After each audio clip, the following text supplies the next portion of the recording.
শীতের উইকেন্ডে সকালে গিয়ে বিকেলে ফেরা যাবে এরকম জায়গার সন্ধান করতে গিয়ে আমরা পছন্দ করেছিলাম মহিষাদল রাজবাড়ি। সেই অনুযায়ী আমরা সপরিবারে এই রবিবার সকাল 9টায় বেরিয়েও পড়লাম মহিষাদল রাজবাড়ির উদ্দেশ্যে এবং পৌঁছেও গেছিলাম 12টা সাড়ে 12টার মধ্যে। মাঝে যদিও একবার আমরা দাঁড়িয়েছিলাম ব্রেকফাস্টের জন্য, কিন্তু মহিষাদল রাজবাড়ির গেটে পৌঁছাতে যে অভিজ্ঞতার শিকার হলাম সেটা ভিডিও দেখলেই বুঝতে পারবেন। ঢুকতে তো পারলামই না, আমাদের সাথে আমাদের মতো অনেক মানুষ ছিলেন যারা কলকাতা বা কলকাতার আশেপাশে থেকে গেছিলেন। তাদেরকে গেটের কেয়ারটেকাররা বললেন নোটিশ দেখে আপনাদের আসা উচিত ছিল, যে নোটিশটা ইনস্টাগ্রামে দেওয়া হয়েছে। কিন্তু আমরা ওনাদেরকে দেখিয়ে দিলাম যে ইনস্টাগ্রামে এরকম কোনো নোটিশ নেই, এই নোটিশটা শুধুমাত্র আপনাদের গেটেই লাগানো আছে।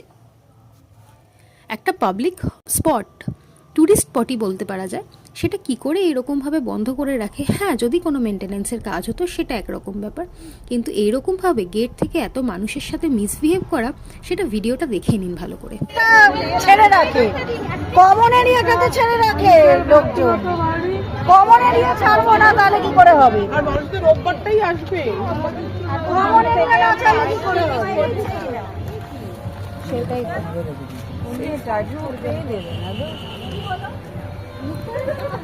এই যে শুটিং চলছে, বন্ধ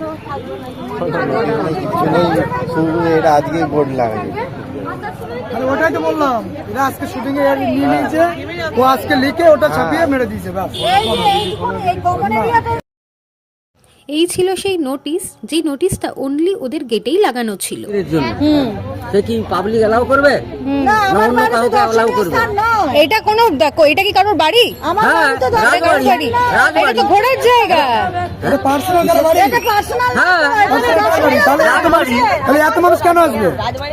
যখন আর তো পার্সোনাল জায়গায় ঢুকে বলে কি করবে? সাইডে খুলে ঢুকে পড়বে। এটা কি সরকারি?